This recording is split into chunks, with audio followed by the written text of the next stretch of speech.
kalau umat manusia ini kacau balau, itu pantasnya Islam ini punya jalan keluar apa enggak pantasnya?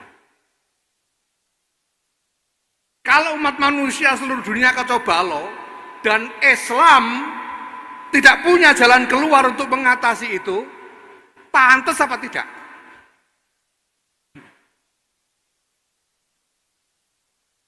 Tidak pantas sama sekali. Agama yang rahmatan lil alamin ini tidak berupaya, tidak menyediakan jalan keluar dari kekacauan peradaban umat manusia ini. Ini yang pertama. Pasti Islam punya jalan keluar. Pasti Islam punya jalan keluar. Waalaikumsalam warahmatullahi wabarakatuh.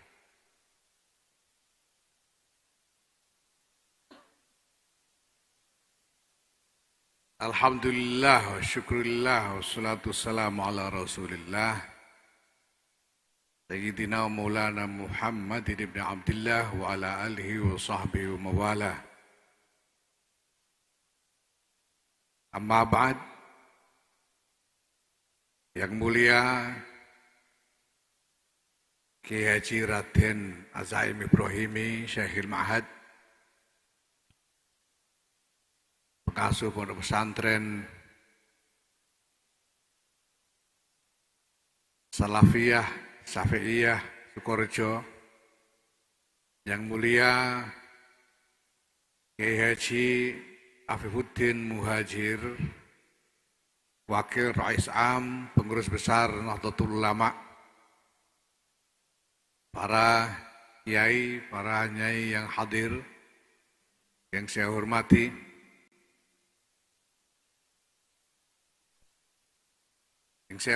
juga jajaran Pengurus Besar Nahdlatul Ulama yang hadir. Bersama saya ini ada Muhammad Wakil Ketua Umum, ada Muhammad Sekretaris Jenderal, dan Muhammad Bendahara Umum.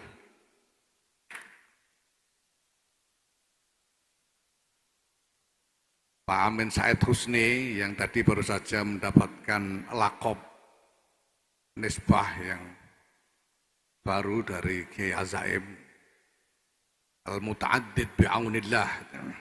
Ini sebagai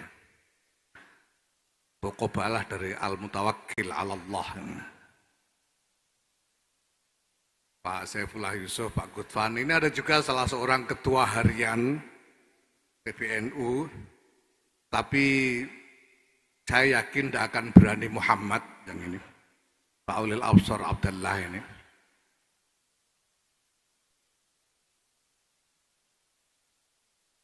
Lihat Damar Kambang aja takut dia.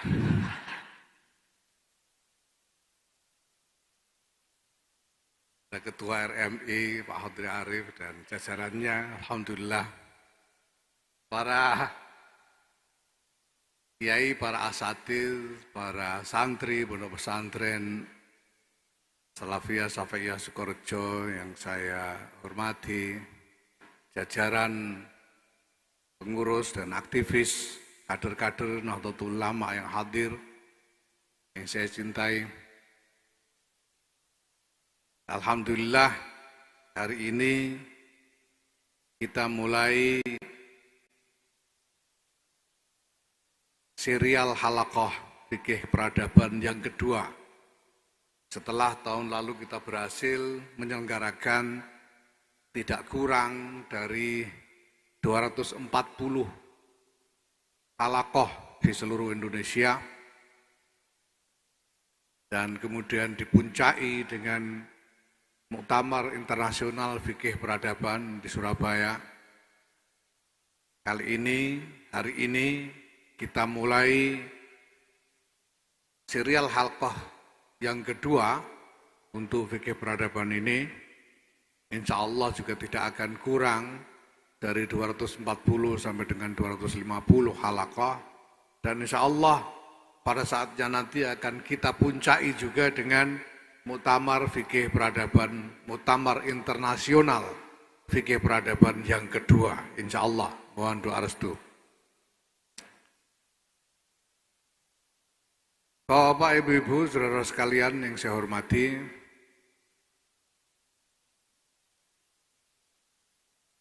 umat Islam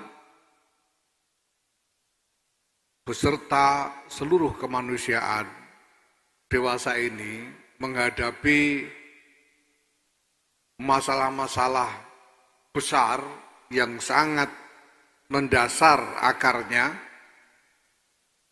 dan berpotensi mengancam keselamatan seluruh dunia.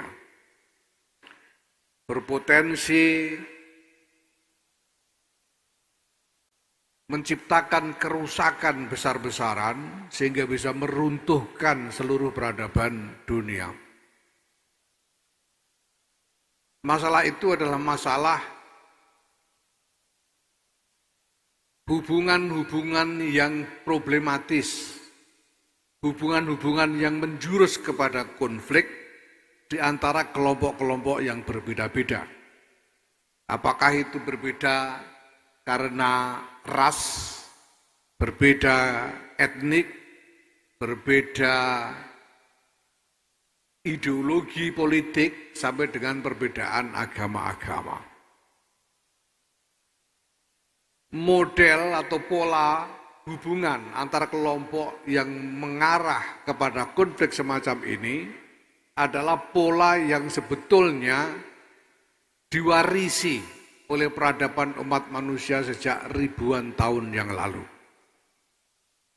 Dulunya manusia-manusia ini memang pekerjaannya saling menumpahkan darah. Maka tidak heran kalau ini mansus di dalam Quran. Ataj'alu fiha ma yufsidu fiha wa yasfikud dima. Itu kerjaannya manusia ribuan tahun. Dan ini pola yang kita warisi sampai sekarang. Umat manusia kemudian, masyarakat internasional mencoba mencari jalan keluar dari pola hubungan yang saling menghancurkan ini, karena akibat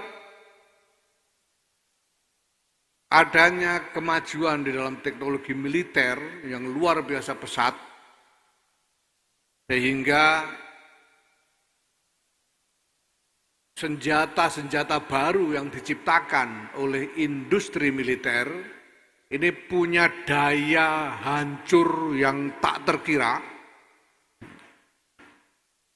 Jadi kalau zaman kuno orang perang saling lempar batu, senjatanya Nabi Daud itu cuma ketapel. Kemudian orang menemukan panah, berperang dengan panah.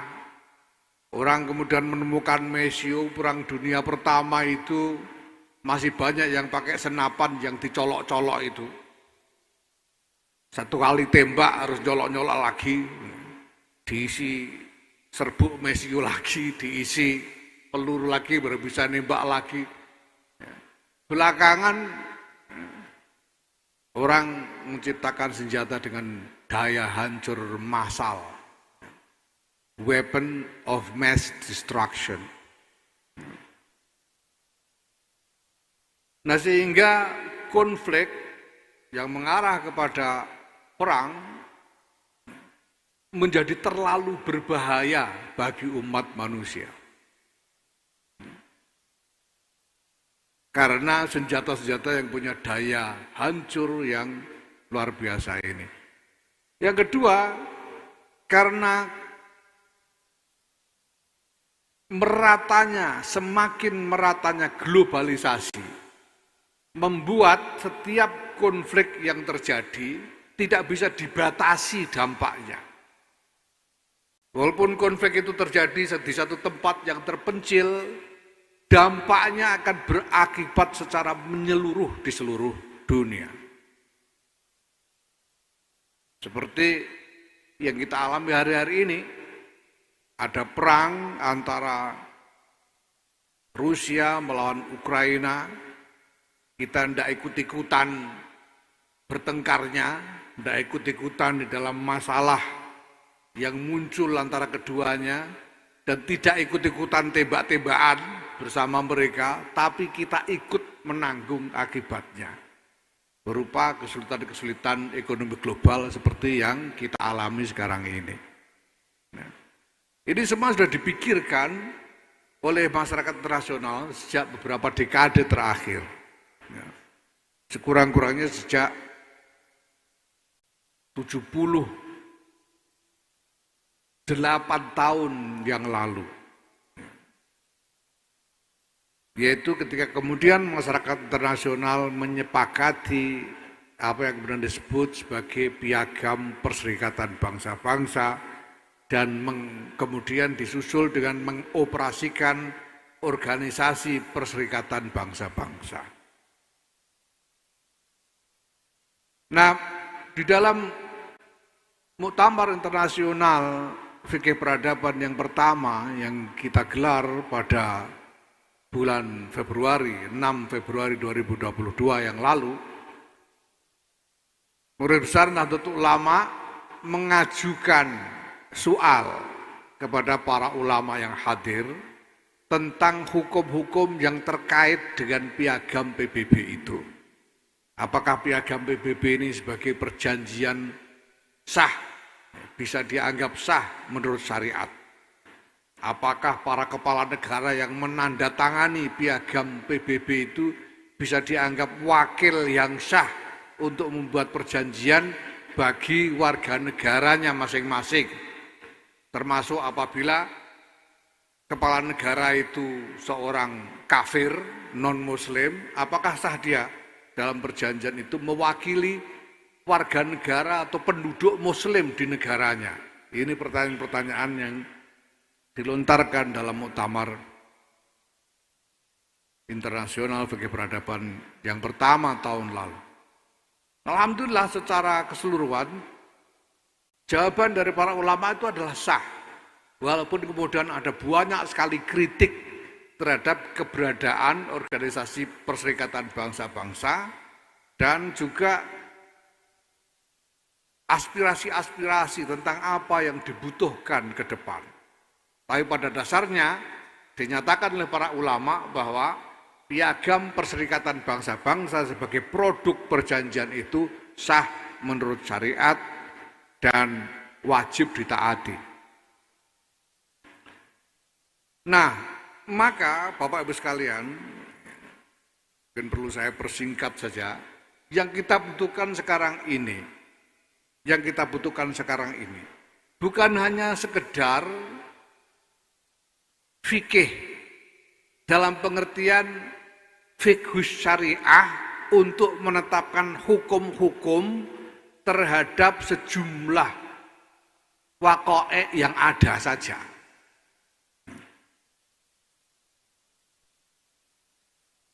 Yang kita butuhkan bukan sekedar satu istimbat yang bersifat reaksioner terhadap apa yang telah atau sedang terjadi. Jelas bahwa kita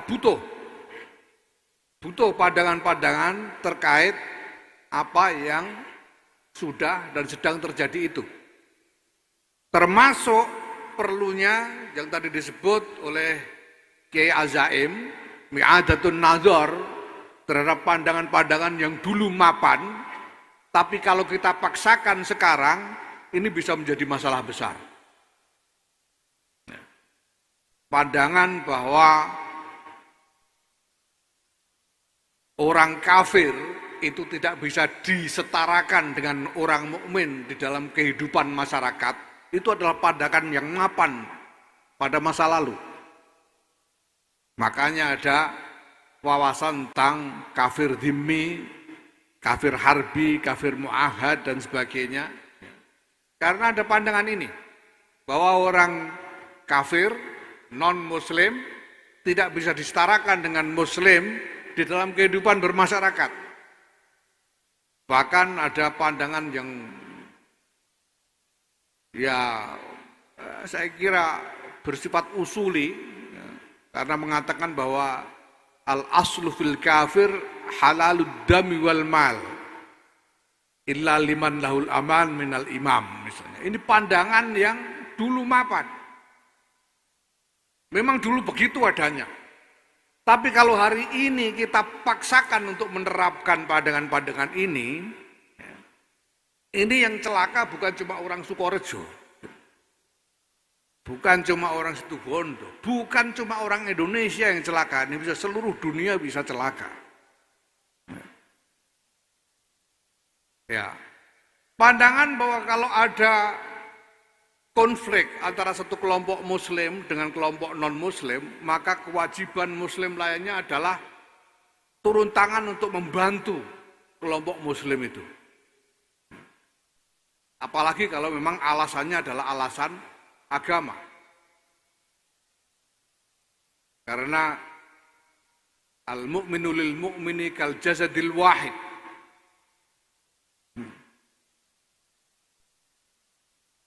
Ya.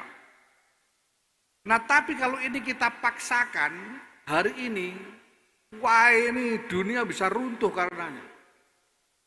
Karena kita lalu dipaksa untuk mengumumkan perang kepada Filipina, mengumumkan perang kepada Thailand, kepada India, kepada Cina, kepada sejumlah negara di Afrika dan Eropa dan lain sebagainya. Ini masa Allah. Nah, maka memang diperlukan, sangat diperlukan apa yang tadi direkomendasikan oleh Kiai Azaim, bahwa kita butuh i'adatun nazar terhadap sejumlah pandangan-pandangan fikih.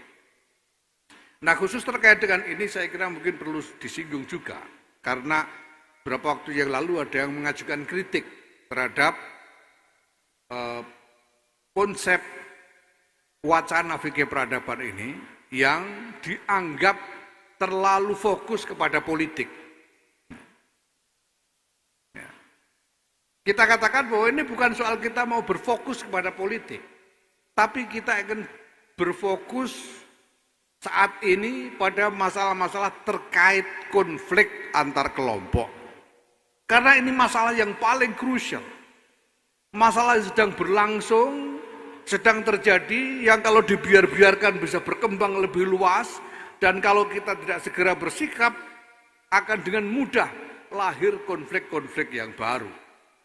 Dan ini yang paling mengancam kehidupan umat manusia. Ya. Yang lain bagaimana dengan soal ekonomi? Kalau ekonomi itu melarat-melarat dikit asalkan hidup kan ya masih lumayan gitu.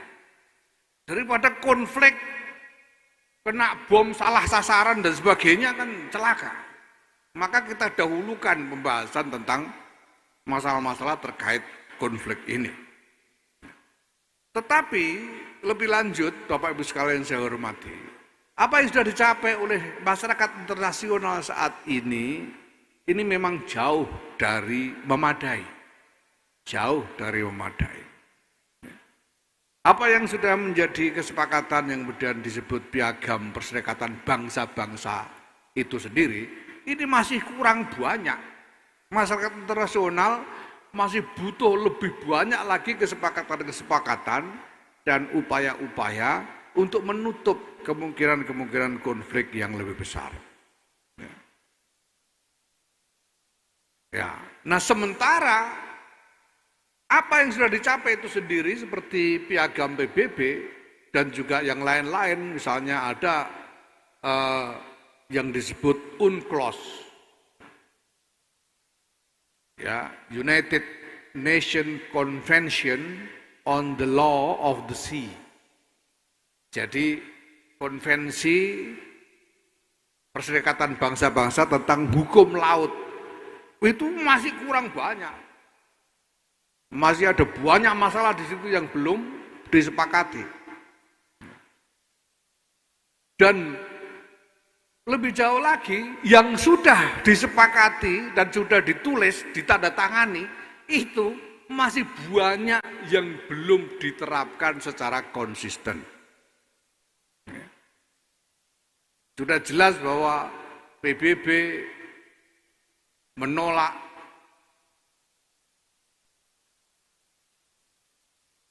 invasi unilateral terhadap satu negara karena batas-batas kedaulatan negara itu dijamin oleh hukum internasional. Tapi masih terjadi, tiba-tiba Amerika mau-maunya sendiri menyerang Irak. Dan karena Amerika yang dului, yang lain ikut-ikutan. Azerbaijan tiba-tiba menyerang Nagorno-Karabakh dan menganeksasi sampai sekarang. Masyarakat internasional tidak berbuat apa-apa.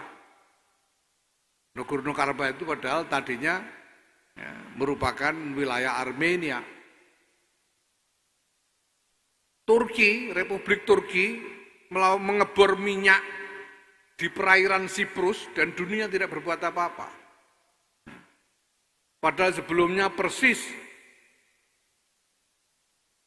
karena masalah yang serupa itulah Amerika lalu membuat alasan untuk menyerang Irak dalam perang Teluk yang pertama, yaitu anggapan bahwa Irak melakukan pengeboran minyak secara miring sehingga mengambil minyak yang kandungannya ada di dalam batas wilayah Kuwait. Nah, sehingga terjadi perang Teluk yang pertama. Tapi sekarang Turki melakukan hal yang sama di perairan Siprus dan dunia tidak berbuat apa-apa.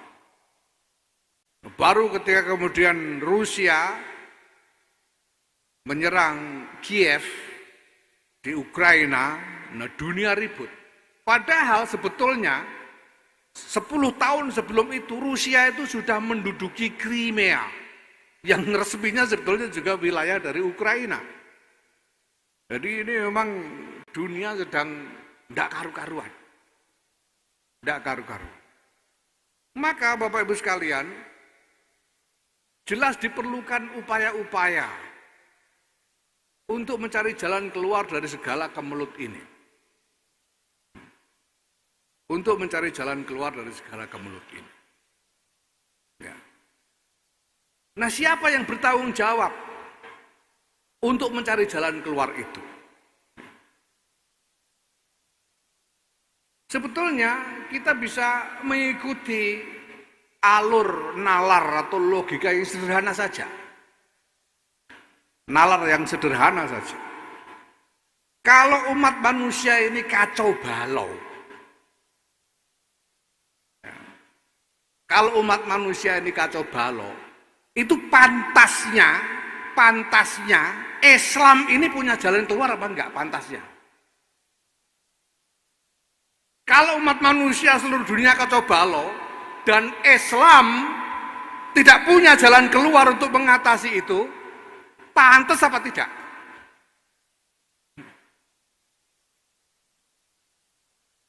Tidak pantas sama sekali.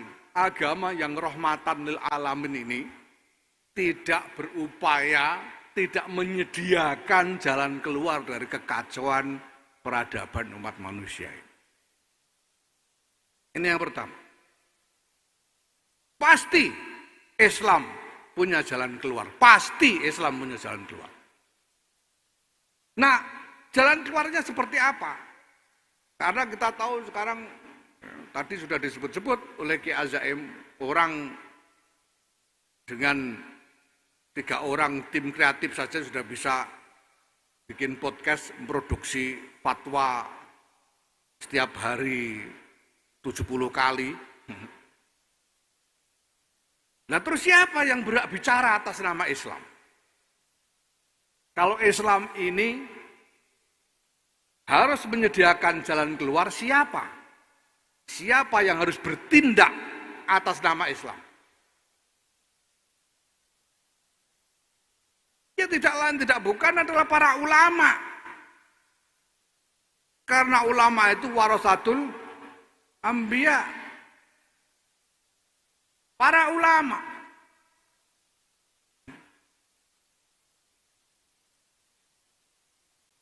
Nah, maka segala kegelisahan dan ketakutan umat manusia hari ini sesungguhnya menjadi tanggung jawab para ulama untuk menanggapinya.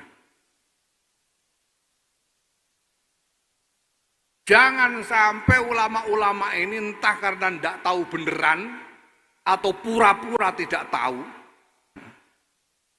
lalu tidak mau ikut-ikutan memikirkan jalan keluar dari masalah besar umat manusia ini.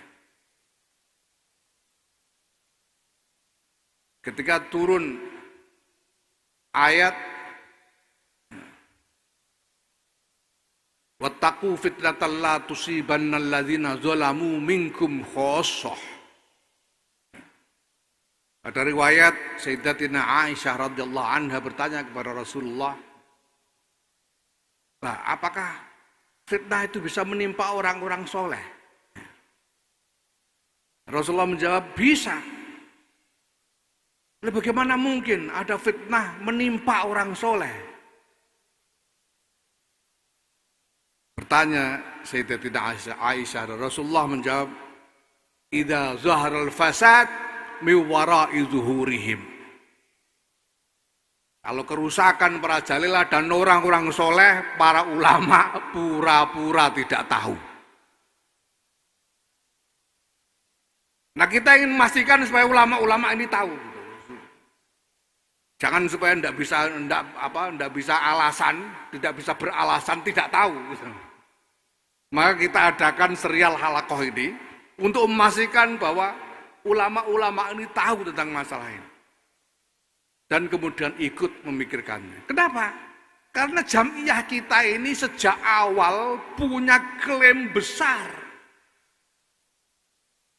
yang diabadikan di dalam namanya. Nahdlatul Ulama. Ini klaim yang luar biasa. Ini bukan klaim atas kemuliaan ulama, bukan klaim atas tingginya derajat ulama, ini klaim atas tanggung jawab ulama. Maka jelas Nahdlatul Ulama tidak boleh tinggal diam dalam soal ini. Nah, alhamdulillah Bapak Ibu sekalian yang saya hormati, saya kira kesadaran yang menimbulkan keberanian dan keteguhan para ulama, para muassis jamiah ini untuk mendirikan Nahdlatul Ulama ini antara lain karena ulama-ulama ini, ulama-ulama kita di Nusantara ini selama ratusan tahun memang telah ditempa oleh pengalaman sejarah yang luar biasa yang menjadikan mereka semua berani berpikir, berani menawarkan jalan keluar bagi masyarakat. Lebih dari ulama-ulama di berbagai belahan dunia lainnya. Ini ulama-ulama kita. Dari dulu, ya ini bisa menjadi kajian sosiologis, sosiohistoris yang mendalam. Tapi jelas ini sudah menjadi karakter dari para ulama kita. Dari dulu. Sehingga misalnya ulama-ulama kita ini yang pertama di seluruh dunia Islam yang berani mensahkan negara kesatuan Republik Indonesia sebagai negara nasional dan bukan negara agama. Pertama kali di seluruh dunia, ulama yang mengesahkan. Karena ulama-ulama kita ikut tanda tangan, ada wakil ulama kita ikut tanda tangan. NKRI ini. Tidak bisa kita bandingkan dengan misalnya Republik Turki, karena Republik Turki itu inisiasi dari orang sekuler yang tidak melibatkan ulama sama sekali. Tidak bisa dibandingkan dengan Saudi, karena Saudi itu satu kabilah, Alu Saud yang kemudian menguasai satu wilayah di Jazirah Arab. Tidak bisa dibandingkan. Di sini betul-betul ulama kita ini. Ulama beneran yang menyatakan bahwa NKRI ini sah. Bahkan kemudian dinyatakan bahwa negara kesatuan Republik Indonesia berdasarkan Pancasila UUD 45 bersendikan Bhinneka Tunggal Ika adalah bentuk final dari upaya umat Islam Indonesia mengenai negara.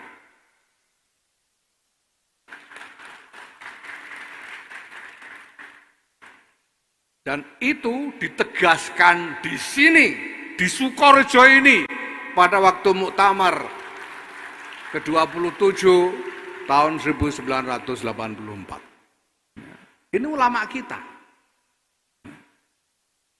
Jangan sampai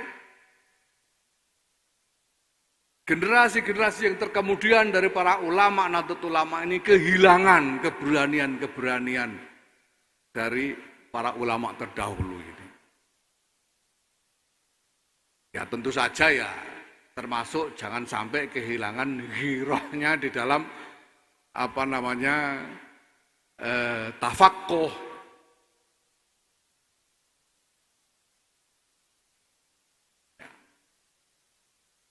Maka saya kira jelas bahwa yang kita butuhkan bukan hanya sekedar, seperti saya sebut di depan, sekedar rumusan fiqhus syariah tentang waqa'i'.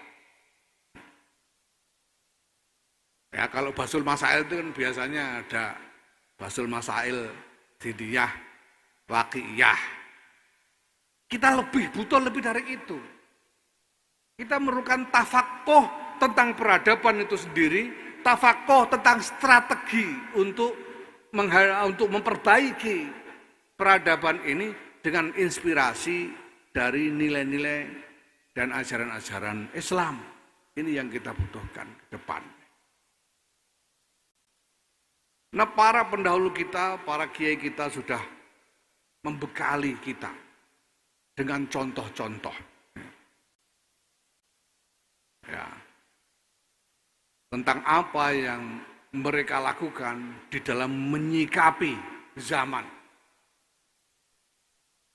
Keberanian untuk menentukan sikap. Ketika Republik Indonesia diproklamasikan, ulama-ulama kita berani menyatakan bahwa ini negara yang sah untuk kita. Ketika sekutu datang di Surabaya, ulama-ulama kita berani memfatwakan wajibnya jihad fisabilillah untuk melawan sekutu. Ketika orang-orang bicarakan tentang hubungan antara Pancasila dan agama, dan apakah usulan pemerintah tentang asas tunggal Pancasila untuk semua organisasi ini bisa diterima atau tidak, di sini juga, di Sukorejo ini, Hadratus Syekh Kiai As'ad Syamsul Arifin berani memberikan jaminan bahwa kita harus menerima Pancasila sebagai asas bagi jamiah kita. Saya mendapat riwayat dari tangan pertama, karena pada waktu itu paman saya Kiai Mustafa Bisri masuk di dalam komisi rekomendasi bersama-sama dengan Kiai Abdurrahman Wahid, Gus Dur, dan sejumlah kiai yang lain, termasuk Kiai Yusuf Muhammad, Allah yarham, dan lain-lain. Dan di situ dibicarakan tentang sikap NU terhadap usulan pemerintah untuk menjadikan Pancasila sebagai asas tunggal, asas bagi semua organisasi yang ada. Para kiai anggota komisi rekomendasi pada waktu itu, menurut riwayat dari paman saya, Kiai Mustafa Bisri, enggan untuk membuat pernyataan yang qat'i tentang ini. Jadi tidak mau menyatakan menerima atau menolak, tetapi hanya ya pokoknya pernyataan tengah-tengah lah kira-kira. Tapi sebelum hasil sidang komisi dibacakan di pleno, Kiai As'ad memanggil anggota perumus, yang anggotanya antara lain ya Gus Dur sendiri dan paman saya. Tapi Gus Dur tidak mau, nanti dimarah-marahin katanya. Yang lain juga tidak mau, akhirnya paman saya Kiai Mustafa Bisri didaulat untuk menghadap Kiai As'ad. Dan beneran dimarahin. Ketika, kenapa kok tidak mau terima asas tunggal, katanya bilang. Ya kita bukannya tidak mau terima, Kiai, kata paman saya. Kita ini cuma mendudukkan masalahnya secara proporsional. Tidak bisa begitu, katanya. Yang dibutuhkan itu mau terima apa tidak. Dan kita harus terima, katanya bilang. Kalau kita tidak terima, apa akibatnya buat NU ini? Gimana kalau pemerintah marah, katanya bilang. Nah, kata paman saya, NU sebesar ini masa pemerintah berani melakukan apa-apa kepada NU? Kata paman saya kepada Kiai As'ad. Iya kalau tidak berani, kalau berani siapa tanggung jawab? Kata saya bilang. Nah dibalik sama paman saya, ya, karena Kiai As'ad menyatakan siapa kalau berani, siapa tanggung jawab kepada Allah, kepada umat? Dibalik sama paman saya, lah, kalau kita terima asas tunggal, siapa yang berani tanggung jawab di depan Allah dan di depan umat? Saya, Kiai As'ad. Ini Kiai As'ad. Saya. Nah kata paman, ya sudah ada tanggung jawab, ya sudah kita terima aja, gitu. Ada yang tanggung jawab. Jadi Bapak Ibu sekalian, kita semua Jamaah Nahdlatul Ulama beserta jamaahnya hidup di NKRI hari ini di bawah tanggungannya Kiai As'ad Syamsul Arifin. Beliau yang nanggung asas Pancasila. Ini keberanian kiai-kiai kita. Keberanian bersikap, keberanian untuk membuat keputusan, untuk memberi jalan keluar. Sehingga apapun yang terjadi masalah bisa diselesaikan. Karena ulamanya berani membuat keputusan, berani memberi jalan keluar. Kalau ulama kita tidak berani bersikap mengesahkan NKRI sebagai negara bangsa, ya mau jadi kapan, mau merdeka jadinya kapan? Mau jadi negaranya kapan? Tidak ada. Kalau ulama kita tidak berani memfatwakan jihad fisabilillah, ya, perang sabil melawan sekutu waktu itu, ini kemerdekaan sudah diproklamirkan, negaranya belum tentu jadi ada gitu.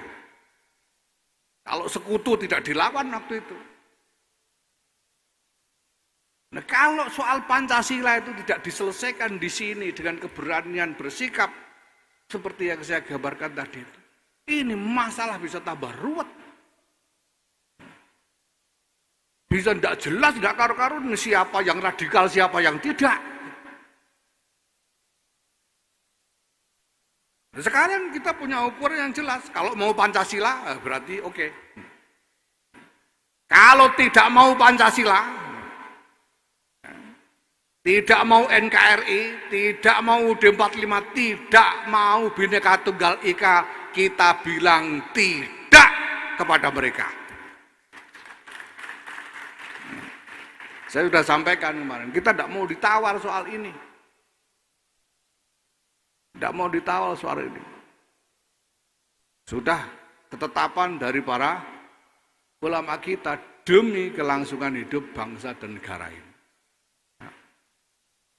Gus Dur dulu itu ketika digoyang, ya saya ingat betul bagaimana dulu Allahyarham Kiai Fawaid As'ad memimpin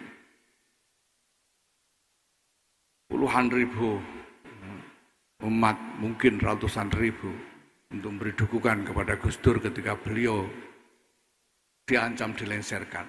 Pada waktu itu Gus Dur ditawari untuk dibiarkan terus menjadi presiden asal menerima kesepakatan-kesepakatan politik tertentu.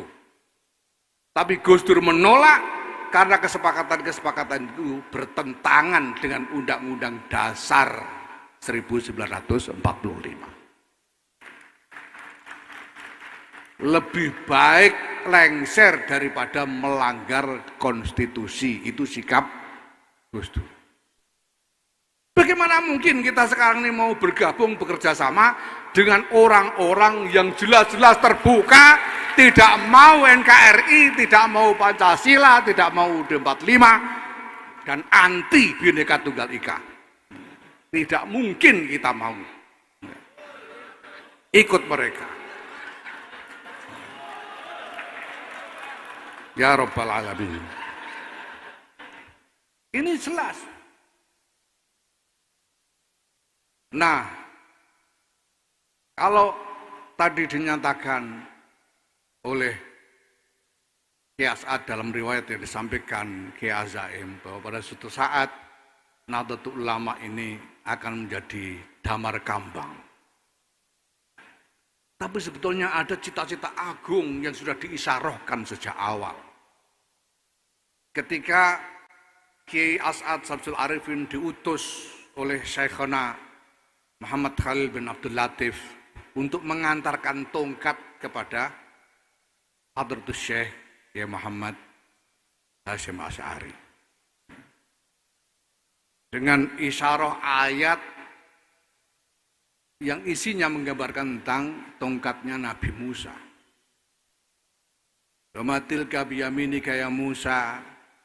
Qala hiya 'asai atawakkau 'alaiha wa ahussu biha 'ala ghanami wa li fiha ma'aribu ukhra. Qala alqiha ya Musa. Fa alqaha fa idza hiya hayyatun tas'a. Qala khudhha wa la takhaf.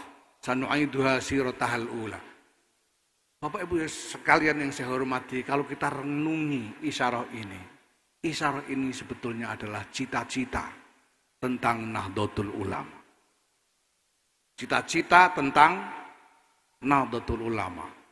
Seolah-olah Syekhuna Muhammad Khalil bin Abdul Latif menyampaikan pesan kepada Hadratus Syekh Kiai Muhammad Hasyim Asy'ari, dirikanlah jam'iyah para ulama itu, Nahdlatul Ulama itu, dan dengan itu berjuanglah agar jam'iyah Nahdlatul Ulama itu menjadi tongkatnya dunia Islam sebagaimana tongkat Musa. Ini Bapak Ibu sekalian adalah cita-cita yang harus terus-menerus diingat oleh seluruh kader-kader, seluruh khudama dari Jam'iyah Nahdlatul Ulama ini sampai kapanpun. Kita tidak boleh berhenti berjuang. Terus menerus, setapak demi setapak, apapun rintangan yang kita hadapi, apapun yang terjadi, tidak boleh berhenti sama sekali untuk berjuang agar Jam'iyah ini menjadi tongkat Musa bagi dunia Islam. Wallahu yawfiquna fi ma yuhibbu wa yardah. Wassalamualaikum warahmatullahi wabarakatuh.